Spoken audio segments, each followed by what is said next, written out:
अस्सलाम वालेकुम एवरीवन। उम्मीद करती हूँ कि आप सब खैरियत से होंगे और सब ठीक ठाक होंगे। तो जी आज मैं बना रही हूँ ज़बरदस्त से पकोड़े। ये पकोड़े मैं बनाऊंगी चने की दाल से। चलिए अब इसके इंग्रेडिएंट्स देख लेते हैं। चने की दाल है, ये मैंने भिगो दी थी गर्म पानी में, 1 कप के करीब है। मेरे पास एक अदद प्याज है मीडियम साइज़ की, इसके मैंने 4 टुकड़े कर लिए।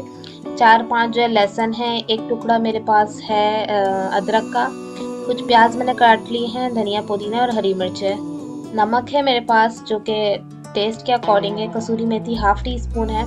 लाल मिर्च का पाउडर है, ये भी 1 टीस्पून है। कश्मीरी रेड चिली पाउडर है, ये बिल्कुल ऑप्शनल है। और गरम मसाला हमारे पास और चिली फ्लेक्स है, ये दोनों जो है वो 1.5 टीस्पून है। ठीक है, अब हम इन सारी चीज़ों को पीस लेंगे।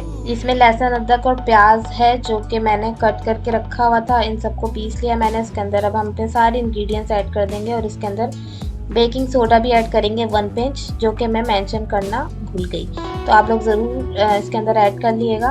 अब इस बैटर को अच्छे तरीके से हम फेंट लेंगे। देखें, इसको जो हमने पीसा है ना, इसके अंदर बिल्कुल भी पानी नहीं डालिएगा ताकि ये इस तरीके से थिक सा बने, वरना हमारे पकोड़े अच्छे नहीं बनेंगे और बिल्कुल फैल जाएंगे। अब हमारे धनिया पुदीना और जो प्याज मैंने काट के रखी हुई थी, प्याज मेरे पास एक बड़े साइज़ की थी जो कि मैंने बारीक बारीक चॉप कर ली थी। और हरी मिर्च भी मेरे पास जो है वो ज़्यादा तेज़ वाली नहीं थी, वो आपका टेस्ट है कि आप कौन सी जो है यूज़ करते हैं। ठीक है, अब इस मैटर को जो है मैंने अच्छी तरीके से मिक्स कर लिया है। यहाँ पे हमारा ऑयल गर्म हो चुका था, तो अब बस अब इसमें हम पकोड़े फ्राई कर लेंगे। बहुत टेस्टी बन के तैयार हुए थे पकोड़े। ज़रूर ट्राई कीजिए रेसिपी, रमज़ान के लिए तो बेहतरीन रेसिपी है ये।